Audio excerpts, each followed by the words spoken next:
From the East and the West, you've heard others, but now you've tuned into the best.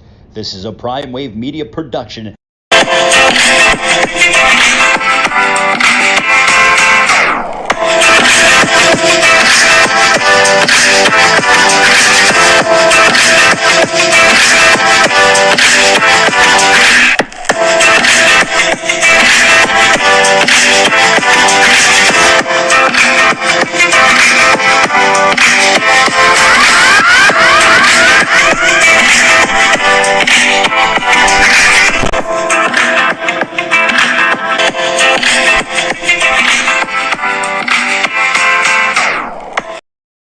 What's up, world? It's the one and only Pop DBICB Primetime Capper, and it is time for the premier sports betting show, the PrimeTime Angles Live. I'm feeling good. I'm feeling great. I hope you are feeling the same on this beautiful Thursday. Really, it's kind of cloudy out where I'm at out here in LA, so pretty much we have ourselves a great show in store for you today. And as you guys can see, Super Bowl. Great, good stuff. Super Bowl run, the NFL playoff picture. And I just wanted to show this cool picture real quick because I thought it was pretty cool. I know it doesn't fit the screen, but I just want to show it to y'all real quick to show you what we on, talking about the playoffs. But we got some good things going on with the playoffs right now. You got the Chiefs first seed, and then on the other side, you have the Eagles as the first seed. And it's just about to be a really crazy next 6 weeks. That's all I can say right now, and I think that we're into a pretty big moment in NFL history, because I think this is going to be the first time where you see a team that's way out come all the way back in and probably push the envelope a little bit. You got 5 teams right now, 4-7, and you got Indianapolis who's 4-7-1. Then you have 2 teams that are 6-5. And then you have 4 teams that are 7-4, 2 teams that are 8-3, and 1 team that's 9-2. Now, it looks like Cincinnati and the Jets, those are the teams that you're looking at that could get caught, right? And Cincinnati's all right now. They're playing really good football at the moment, so you don't worry too much about them because they kind of got a pedigree to them, but it's still going to be tough because they still have their schedule in the AFC North, and it's tough. They got to play the Ravens, and they got to play the Browns in that accord. Then they have the Bills as well too. It's a lot of really tough games for them. Then you got New England sitting outside looking in 6-5. You got the Chargers who are 6-5 right now, and just we're all waiting for the Jets just to get out of here.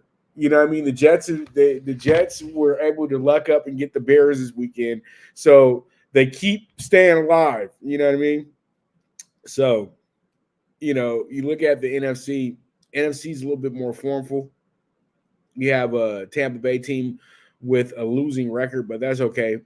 You also have a team in Seattle who was in the mix for a while. Now they've been put out of the mix because of the Raiders. And Washington is now a playoff team. And Washington was at one point the worst team in the conference. So it goes to show you that it's not about the first 5-6 weeks of the season. It's about getting good right now. And that's exactly what Washington's doing. And then Atlanta, you don't really give them a shot. And there's nobody else that you give a shot to. I think that this is pretty much set. And New York, the Giants are in a bad spot because they're 3-4 in the conference. And if they have the same record as Seattle, Seattle has the tiebreaker as well too. So they're in the playoffs. So I think that the 7 that are showing on the NFC side are pretty good, but the Giants, you know what I mean? And I think Commanders can kind of have a little bit of a issue as well too. But the playoff picture is looking really fun. And I can't wait. Honestly, I just can't wait. And it's crazy to see the Rams as the second worst team in the NFC this year, 3-8 right now. Like, wow. You look up, but the Rams have been just whatever this year. But we'll talk about them more and more as we go during the season, because they're about to shake that thing up heavy, and I can feel it. I can see it coming. So let's go ahead and jump into our next topic at hand. That's going to be Thursday night football. We got a pretty good game going on. tonight we got the Bills and the Patriots. This is a divisional rivalry game. Now, Buffalo's coming in here, road team, third straight road game, second game on a Thursday, third game in the last 14 days. The Bills have been traveling, but literally they didn't have to leave one city for a week. But they come back around and they get the Patriots. And their last 6 weeks looks very good. They got the Patriots, then they got the rematch with the Jets in Buffalo, then they got Miami. They win these 3 games right here, they should be able to lock up the division, in my opinion.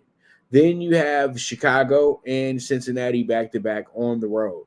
Those games will prove to be a little bit tougher than they look right now. Chicago will be a little tough because that's a game that they'll probably be overlooking them, and it's week 15 as well, too. That's when things can start getting a little murky. And then you have Cincinnati, who's going to be probably in a spot where they're going to have to be, playing for a playoff spot. And that's a Monday night football game. So that should be a lot of fun. And then New England could be the swan song game. You know what I mean? I shouldn't say swan song game, but the game where they really blow it up. You know what I mean? Because I think they will be playing for the first seed by then as well, too. So I like Buffalo really going 6-0 on the way out. I know New England is still here. They're still a very formidable team. They're 6-5, winning the last 3 out of 4 as well too. Recently got their 3-game winning streak snapped, longest of the season. And this team did start off 1-3, and since that point they are 5-2. So they play good football, but you can look at the schedule and tell that the scheduling was kind of a big reason why. Because when they're playing against the better teams, they haven't done well, except for Chicago. Now, Buffalo is a rival, and I know Belichick has everything up his sleeve for him tonight as well, too. So that's something that you have to look into. So, C-Ray, real quick. Okay, I'm gonna answer this question why I'm here. All right. What I see is with the Raiders is that the Raiders can go ahead and they control their own destiny. The Raiders have actually lost enough games to the point to where it's like, damn. But you look at the Raiders and you say to yourself, this record could be the opposite. It could be 7-4. It could be 8-3. The Raiders have been in literally most of the games they played in except for one this season. And if they could take some of those games back right now, they would be able to, and fix this and fix that. So that's why the Raiders winning 6 in a row would not shock me at all. And that's not me trying to homer to the Raiders or anything like that. It's that the Raiders are very talented. And Derek Carr, whenever his defense is able to step it up for him just a little bit, Derek Carr is going to go ahead and take care of his part. I don't know why you get mad at a quarterback that can guarantee you 20 points, at least 21 points. You know what I mean? I would be more mad at a defense that can guarantee me that they'll blow this game if the game is close. But the defense is playing much better now because they got the Renegades out the locker room somewhat. So they should be fine moving forward. It's a one game at a time approach, but the Raiders do have a big shot of making the playoffs. They have to run the table and they have to get a little bit of luck as well too. But we okay because the Jets are going to take care of everybody, but you just got to go with the flow. But there's 5 teams that's guaranteed for the playoffs right now in the AFC. And the Bengals seem to be kind of a lock-in as well, too. But we'll see how it goes because the Browns can also have some say as well, too. They can get 6 in a row on the way out with Deshaun Watson because they're in the same boat. They've lost a lot of close games this year as well, too. So it's an irony season for both franchises, in my opinion. But let me get back to what I was talking about. I was talking about the Patriots and the Bills, and I just really feel like this one tonight could be a fun game, but it's going to be a game that's going to really come down to who runs the ball better, in my opinion. And the Patriots do have a good running game. So I think Bill's going to try to keep the ball on their side. He's really going to try to keep Josh Allen off the field. And they already have it kind of set up to where Josh Allen is about to not have one of his better games of the season because they were sitting there showing me a 20. in this situation for my fantasy tonight. So I think we're going to be in store for probably the best TNF game of the season, in my opinion. But I truly do think that the Bills have the grit, the moxie, and everything that it takes to go ahead and get this win, because I just don't like the way the Patriots approach the fourth quarter. They don't approach the fourth quarter like a well-coached Bill Belichick team. You know what I mean? So we'll see how it goes. We'll see how it checks out. But that's what I see with that one right there. And I have some bets for you guys in a minute for this game as well, too. All right, so we move forward. Let's go ahead and jump into our next topic in hand. That's the Lakers, and the Lakers feeling good, feeling great about themselves right now, getting themselves 6 out of 8 wins to end the month. They were also able to get themselves a very, very good win as well, too, over a very tough team. I wouldn't say too tough, but they took care of their business against the Blazers last night, and I think that they had to get that get back from blowing that lead the first time against the Pacers, against the Blazers as well too. But you just get really mad that if they could have beat the Pacers, they would have won 7 out of 8, and their record would be 9-12. But the Lakers are in a good place; they're in a good headspace right now. Everybody's comfortable with everybody now. Now then you're getting the guys that the feel good stories, but why do you have a roster spot guys off the team like Matt Ryan? You have a great story, bro. I'll tell you that it's a great story, man, because it's kind of like you were doing something that was so normal, and then you were doing something great, but you played for Chattanooga University though. So you were already still hooping and everything like that. You were doing the DoorDash so you could make sure you had gas money. You know what I mean? You still were getting some type of flow in. You were, so he'll be okay. He got himself some good NBA checks. He should be all right for a little bit. The G League is waiting. That's all I can say is that I think what the Lakers do is they waive him, but then they give him a spot on the South Bay Lakers. It's that simple.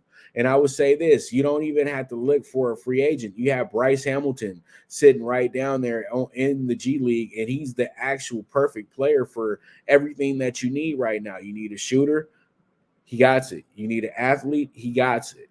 You need a guy that's going to defend, he got it. So I think that what they need to do is they need to stop messing around and stop looking at things in the sense that this is just,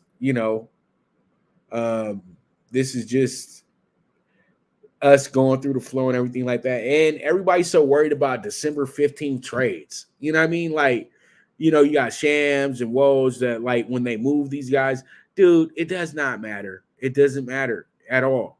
As long as LeBron, AD, and Westbrook can all coexist and everybody else falls in line, the Lakers have an opportunity to make the playoffs and possibly make some noise because they got vets. That's one thing that's working in the Lakers' favor, is that they got those 3 right there that know how the NBA works. And then you got the chosen one, LeBron James. You know what I mean? LeBron doesn't have the same orders as Jordan or Bill Russell or anything like that, but he could be seen as the most durable ever and the most consistent, you know what I mean? And I think that just all in all, you look to yourself and you say, this should be their goal. This should be a moment where the Lakers tell themselves, we have to win December. We have to win January. We have to win February. We have to win March. You just can't have losing records anymore. And boom, you're right there in the playoffs, because you have to understand teams are walking around 12-9 in the NBA, 11-10. There is no dominant force in the league right now. Okay. So we'll start separating things in January and February, but right now it's a tight race. And it didn't really matter if you got off to a bad start in October.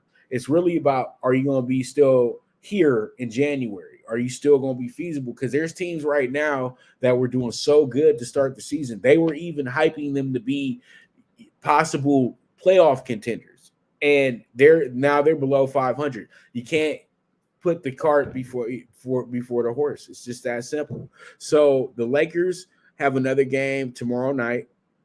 They're back on the road as well too. I think that they'll be feeling good about this being December now and moving on and winning their last 6 out of 8, including 2 in a row.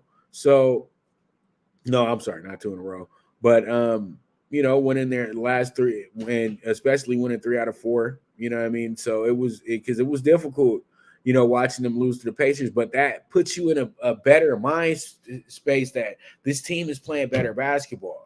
Period, point blank. Yeah, they didn't play defense at the end when they needed to in that game, but then they got into the same scenario last night, and they was able to finish the game because they said, no, we're going to treat this like we're only up 1 point.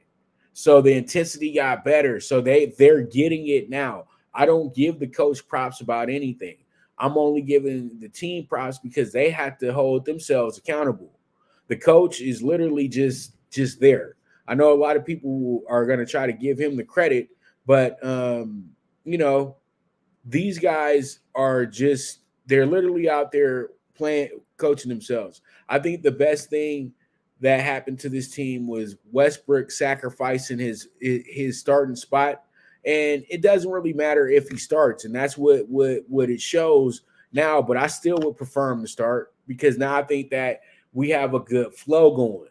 Because now you can see who you need in there the whole fourth quarter. Westbrook is a fourth quarter guy.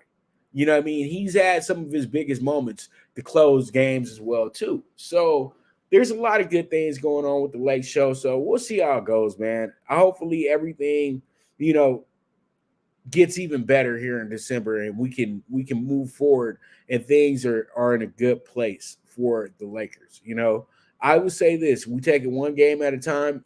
Don't worry about talking about championships. Don't worry about which next All-Star is coming to LA. It doesn't matter right now. It's about building the chemistry, and it's about this coach improving, what little he has moving forward. So that's how I feel, but all in all, I'll be talking more Lakers tomorrow. We got a game tomorrow, so I'll be able to break down the game tomorrow. But once again, kudos to the Lakers. They're sitting at 8-12 right now. They are looking good. They went 2-10 to 8-12 that very quickly.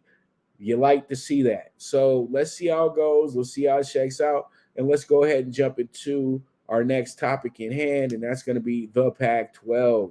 The Pac-12 is Bizak. And I know we had USC win last night by 15, but the Pac-12 is back. We opened up conference play. I'm only mentioning it because I will be having the I'm gonna be breaking it down with the bets list when we get to Talkin Tickets. But as you can see, we got the Pac-12 back. You got a really good conference coming up this year. It's a little regressed. I don't see them getting more than 4 teams in there this year, to be honest with you. Maybe 5. It won't be a good 6 like you usually like. But I would say Arizona's in. UCLA will be in. USC is going to be more of a bubble team than anything. Oregon is rebuilding at this moment. Stanford is still rebuilding at this moment. Oregon State's no good. Cal's not that good either. ASU is actually playing pretty good basketball, and they already have good wins towards the conference as well, too. Washington's kind of an enigma right now. You know what I mean? So we'll see how that one shapes up. And my man saying that Cal might not win a game. Watch this. You say that Cal might not win a game, they'll wind up beating somebody like Washington State or wind up having a big upset win over, say, like I don't know, say Utah or somebody like that. But I think they won't win any road games, but I think they'll get themselves a home game. How about that? You know what I mean? But I do understand because Cal is not recruiting big time guys like that right now. Cal Berkeley, the last big class that they had in there did not play to the. They could have been a Final Four team. They had Jaylen Brown. They had Rab, who was a 6'10" beast who should have stuck around. And they had a good coach who ran off to Missouri. And that kind of messed that coach up too, because now he's not even coaching at a big time school anymore. So you have a lot of things that look good for the Pac-12. And I truly do feel like UCLA can run away and win the conference this year. But it's all about UCLA and Arizona. Everybody else is kind of on their coattails this year. You know, they kind of got to get big wins over these teams. But both UCLA and Arizona matchups this season are going to be huge. That I just can feel it. And there'll be big time games on ESPN, ABC, stuff like that.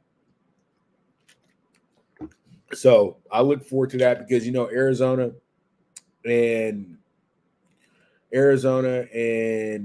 crew, they're good, man. They're really good. And I just think that, man, it's going to be a very good season in college basketball, but definitely in this conference as well, too.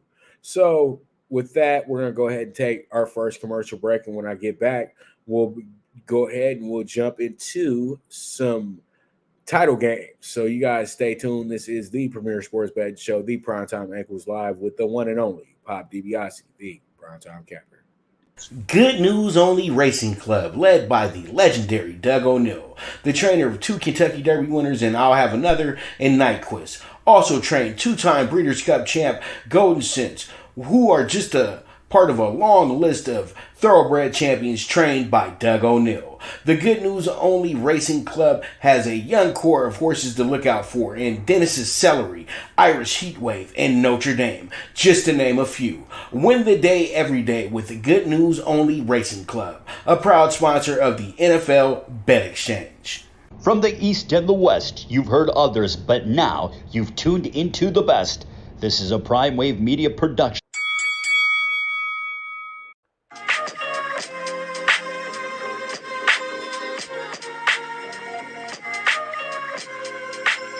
Tune into Big Wave Boxing every week with a brand new guest with the one and only Pop DiBiase, the PrimeTime Capper, getting the best boxing stories, best boxing angles, and the truth when it all comes down to the sweet science.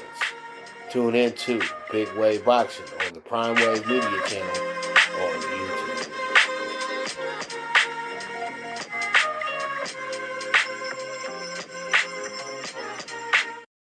All right, we're back with the premier sports betting show, the PrimeTime Angles, live with the one and only Pop DiBiase. So pretty much let's go ahead and jump into our first game that we have here in the title game, the mid-5.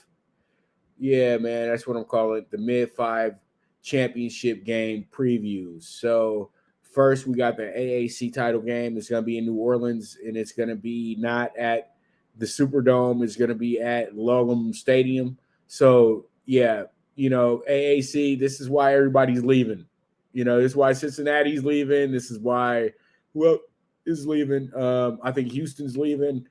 SMU's leaving. Yeah, they're leaving simply because you guys don't even want to have a conference championship game at a neutral site. I would have said, dude, you could have got St. Louis. You could have got Texas. You know, because you got 2 teams in Texas. You know, it's just crazy to me how they just never have took this. They made a brand new conference and they just have not done what they were supposed to do. Because literally what they did was they broke up the Conference USA. They took all the good Conference USA teams, right?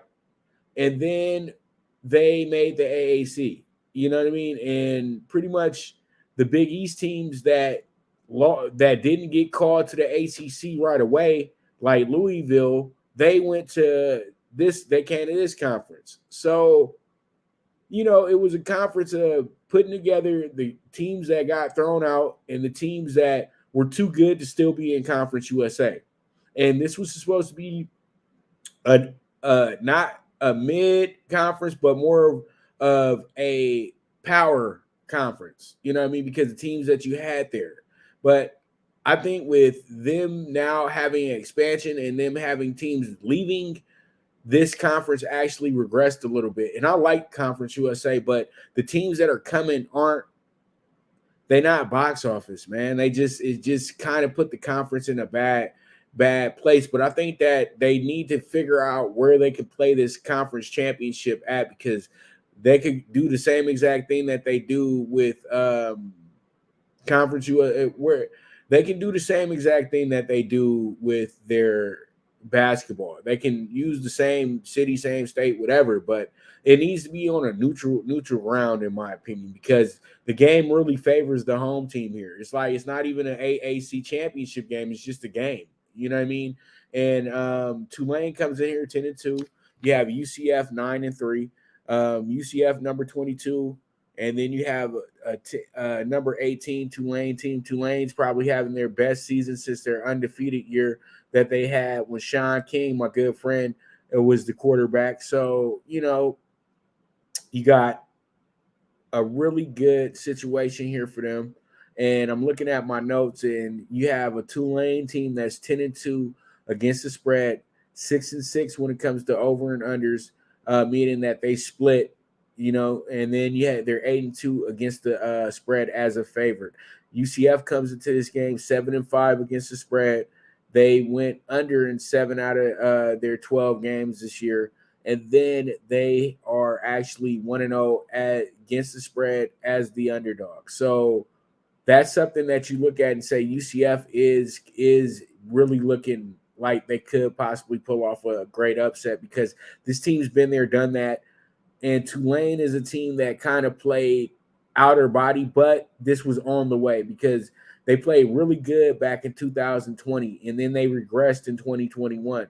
But they bounced back around here in 2022, and everything's finally right where they want it to be. So this would be an ultimate culmination for Tulane, because Tulane would wind up getting into it looks like it would be probably a New Year's Eve, New Year's 6 situation. So we'll see how it goes. But UCF, Tulane, I favor UCF a bit more in this spot, because UCF just always seems to answer the call in the championship game. So we'll see how it goes. We'll see how it shakes out, but we move forward from there.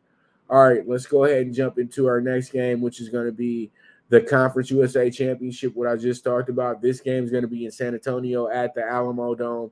This is another home game situation. And Conference USA it's crazy, because a few years back, Conference USA had Southern Mississippi and Western Kentucky playing in the championship game, and both teams were really good. And funny thing is that both those teams, Southern Mississippi's out the conference now. So, they just got – so, this is what I'm saying. And Conference USA is a very funny place. And I think that, with Texas, North Texas and San Antonio moving on to the AAC, that should be a lot of fun. But this game right here is going to be a good one, man. I'm telling you right now, because North Texas has been here before, not UTSA, not so much. Now, you look at it, you got North Texas coming in here. They're 7-5 against the spread. They went over in 7 out of their 12 games this year. As an underdog, they're 4-3 against the spread, but 2-5 straight up. So that gives you the idea that, San Antonio should be really good in this spot. But San Antonio is not good as a favorite against the spread either. They're 5-5 overall, and then they're 8-2 on the season. Now, they've went over in 7 out of their 12 games, and they're 6-6 against the spread. It's an 8.5-point spread. I really do like North Texas to cover in this game, because it's a interstate game and it's somewhat of a rivalry. You got North Texas going against pretty much damn near South Texas. So this is going to be a real one. This is going to be a great one, and I really do look forward to what this game transpires to. So it's going to be a lot of fun with San Antonio in San Antonio, with North Texas in San Antonio. So it should be a very, very good game. We move forward. Let's go ahead and jump into our next one, and it's going to be a good one as well, too. This is going to be the MAC championship, and this is going to be between Toledo and Ohio. And Toledo is a team that I always I'm like, throw them out. I know that they're going to be in a bowl game this year. They're 7-5 already. I'm already fading them. I don't care what bowl game they're in. I'm fading them, because they're going to be a favorite as usual, and they're going to lose by 21 as usual, because this team right here has been absolutely atrocious like the last 6 years. Like, since I went public on Twitter, like, I think I've taken them about 4 out of 6 of those times, all blowout L's. But every time I went against them, it was a big dog win. So, Toledo is just are some real underachievers in my opinion. You know what I mean? Like they really don't show up. So they're 4-8 against the spread. They're 6-6 over and under. They're against the spread though as a favorite. They're 4-7 this season. So you can see. And then they did lose to Bowling Green as a 17-point favorite as well too. And they're 7-4 straight up as the favorite though. That's something that is working in their favor as well. So, they are good as a favorite, and they are the slight favorite here, surprisingly, because Ohio has been just running the table lately. They walked out and won 7 in a row to finish up the year, the season. They've been absolutely incredible right now in the MAC play. They've really, really separated themselves, but see, these are always danger spots for the teams in this conference. When you're just too good, but they're playing this game in Detroit. I know you love the fact that it's on neutral territory, so Toledo is actually going to have most of the crowd there because Toledo is not too far from Michigan. It's literally right on the border. And as they say, that people in Toledo, Ohio, are actually Michigan fans as well too. That's absolutely insane. So, you have Toledo coming in here 7-5, Ohio 9-3, and you look at the stats. You say to yourself, everything should say Ohio should run away with this thing, but it just doesn't work like that. Ohio can score a lot of points. They go for a lot of yards a game. They they pass very well, but we all know that their quarterback is out. So they're going to be doing more of a read option situation. Yeah, CJ Harris had a decent game against Bowling Green. He went 10 for 21, but that's the main reason why Toledo is now the favorite here. Not a big favorite, slight favorite here. But I think CJ Harris has it in him to be big time here. But they had such a great season from Curtis Ward. Like that guy was absolutely incredible. And literally before he got hurt, he was slaying. He had 8 touchdowns and 2 interceptions and had thrown for 679 yards in a 2-week span. So, he's had some really, really good games, even threw for 500 yards. So his presence is going to be very missed, so he's there on the sideline. That should be helpful towards Ohio, but this is going to be one of the tougher games right here. And I would say over and under is pretty much the look right here. And I think that both teams know that their defenses are going to have to step it up here. It can't be one of these games where they both try to rely on offense. Defense has to step it up here on both sides. All right, so this is going to be a good one. I'll have everything for you guys coming tomorrow when it comes to betting this weekend. So I'm just previewing the game right now. So we have that, and we're going to see where it takes us. Now let's go ahead and get into our Mountain West game. And as you can see, Mountain West, we got the Fresno Bulldogs going against the Boise State Broncos. And this one is going to be a game that's going to be in the great state of Idaho. It's going to be at Boise. See, this is another conference that easily could have took advantage of, say, Allegiant Stadium as the host for their championship game, just like they used Thomas Mack as the host of their championship game. But it's just like, why would or you could have went to Denver and had yourself an Elements game, or you could just say, we'll just use Boise so we can use the blue field. But when I look at this one, this reminds me a lot of a matchup they had with each other a few years ago, and Fresno State did wind up winning that game as well too. I think Fresno State has the star here in Hefner, so I think that it will wind up being a good game. But I truly do feel like Fresno should come out ahead here. But we'll see. Our minds change all the time, and it might change tonight. But I like Fresno a lot going into the game. Boise just hasn't been the same Boise State dominant team that we remember. They just keep having a good record, but that doesn't mean they're a really good team. You know what I mean? So we'll see how it goes. We'll see how it shakes out. And that's what we have for the Mountain West title game. It's going to be a really good game, though. And let me go ahead and break down the numbers for this one as well, too.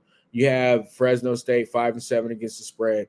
Then you have, but that's because they were favored in a lot of those games as well, too, that wind up being closer games as well.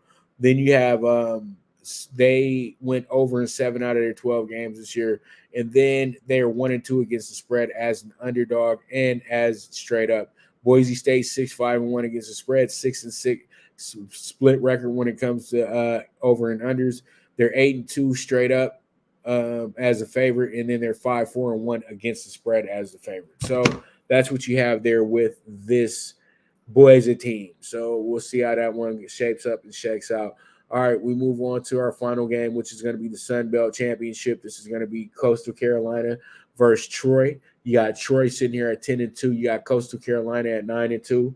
You have a Coastal Carolina team that's just keeps on chugging along. It seems like this program is not that old. And next thing you know, they'll find themselves probably in the Conference USA pretty soon. They're 4-6-1 against the spread this season. They're 6-5.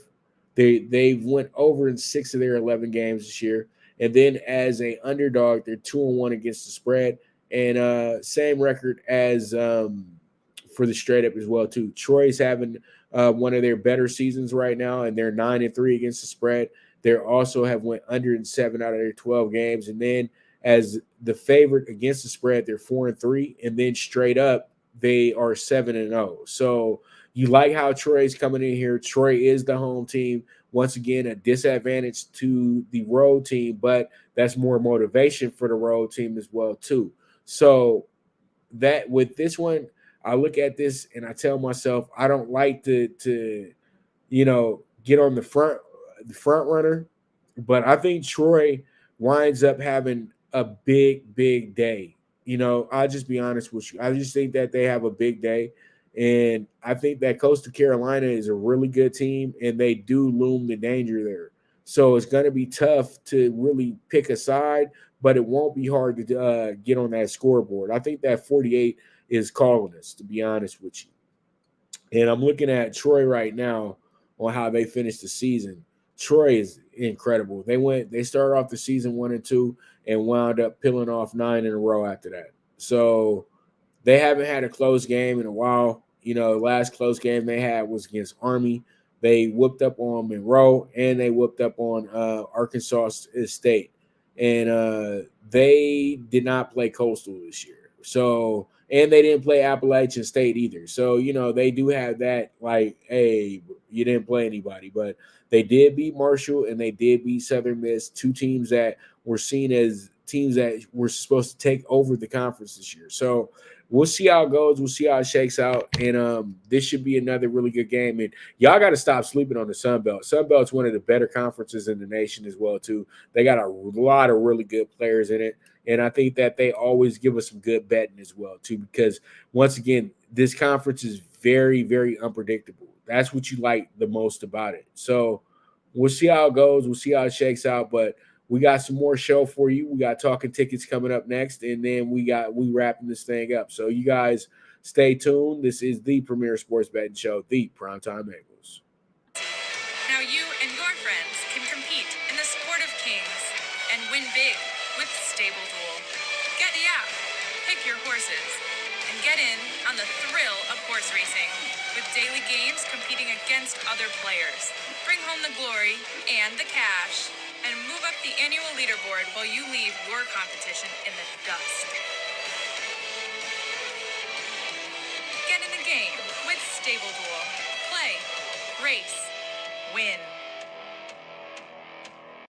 Good News Only Racing Club, led by the legendary Doug O'Neill, the trainer of 2 Kentucky Derby winners, and I'll have another in Nyquist. Also trained 2-time Breeders' Cup champ Golden Sense, who are just a part of a long list of thoroughbred champions trained by Doug O'Neill. The Good News Only Racing Club has a young core of horses to look out for in Dennis's Celery, Irish Heatwave, and Notre Dame, just to name a few. Win the day every day with the Good News Only Racing Club, a proud sponsor of the NFL Bet Exchange. All right. Thank you, bro. Thank you, bro. I'm glad you tuned in live, man. All right, so let's jump in and jump on it, and let's go ahead and talk about these Talkin tickets. And up first, we got the CBB PrimeTime PK6 tonight, and I do like what I see here with the PrimeTime PK6 tonight. And we do have like literally all the games with the ranked teams on there as well too. So there it is. We got Oklahoma State playing in that early spot against brand new number 8 UConn. You know, I know Jeff is excited about that one. I think he's going to be there tonight. Then you have Creighton with the plus 250 tonight. Another road special. They're going against Texas, who's the number 2 team in the nation right now. And I would say that's simply because the way they rocked out in their tournaments as well too. And they that big win over Gonzaga really put them in a stratosphere somewhat. Then you got Murray State. I got them with the 10.5, and then you got the last year's Cinderellas in the tournament, St. Peter's. I'm still kicking myself that I ain't take St. Peter's that day when they played Murray State, knowing that I always take the Metro teams until they out in the conference. But actually, I took St. Peter's on a spread. But did I take them on a spread? No. But I'm just talking about it because we blew a 70-1 ticket with that one. But it's all good. We made up for it with a 20-1 later on and with a pick 4. All right, so we got St. Peter's though with 3 on the spread. Then you got Youngstown State money line minus 125, and then we finish up with Seton Hall plus 10 tonight, and they are going to be at Kansas. And this is possibly an upset special as well too. You know how Seton Hall gets. They ain't worried about your rankings and stuff like that. You know, they went nose to nose with Jay Wright's Villanova team, so they're ready for Kansas tonight. Don't sleep on that. All right, we got the CBB Pac-12 bets list tonight. We got a 5-team situation. We got Arizona State with the plus 4.5. They have their game tonight against Colorado. So I have them tonight. Colorado played some good basketball, got a really good win against Tennessee to start the season off. And then you have Arizona tonight. They're playing against Utah. I got them with the 6.5. Utah is not the same team that I remember back in the day in the WAC and in the Mountain West and stuff like that. Utah has kind of went to the left a little bit. And then you have Oregon State tonight. They're at home. I like the way that Oregon State's coming into this game tonight. They should be good. Honestly, they should be really good tonight. And I like the way that it sets up for them as well too. So Oregon State tonight, and then you got Oregon with the 4.5 tonight. They're playing against Wazoo tonight. That's, in that game right there, it's kind of tough because, Oregon's not playing great basketball, but they had a very tough time in that tournament as well. And Oregon State, I know Washington might be smoking mirrors right now, and Oregon State is always a tough out in the opener in Corvallis. So we'll see how that one shapes up. And then we end the night with UCLA with the 6.5 because UCLA is playing against rival Stanford. I know that they've had some pretty good games up there, but Stanford is not up to par right now. I remember about 20 years ago when Stanford was the top team in the nation, and it's crazy right now that Stanford for a good decade when they had Montgomery as the coach, they really were a top 10 team literally every single season. So Stanford is trying to get back to where they used to be. You know what I mean? So we'll see how it goes tonight, but that's the Pac-12 bets list for you tonight as well. All right, and we finish up with our Thursday night football bets as usual. We have the Bills with the 3.5. I also talked about this on the NFL Bet Exchange that I love the Bills. I had them at -5, so I got a 3.5 ticket and a 5 ticket. So hopefully they win by a touchdown tonight, and we cash both of them. So there it is. And then you have the under 21 with the first half tonight, and then the Bills jump out to an early lead in the first quarter. I'm taking the -120 on that bad boy. So There it is. There it is. Okay, so pretty much another great show today. I know we got started a little late, but it was a gloomy type day, man. I don't know. It kind of slowed me down a little bit, but got a little busy too. So I want to thank you guys very much for tuning in. You guys are the absolute best. I'll be back to you tomorrow. We'll have the Power 5 title game preview, and I'll have all the tickets ready for you tomorrow as well too for college football this weekend, and also NBA and CBB as well too for Friday. So you guys make sure to tune in. And if you guys need the winners for the NFL this week, it is on my Twitter page as well, so you guys can check that out if you need that. So once again, I thank you guys very much for tuning in to the Premier Sports Betting Show, the PrimeTime Angles Live. As I always say, bet with your head, not with your heart. The movement is moving, and I'm feeling good, and I'm feeling great, and I am gone.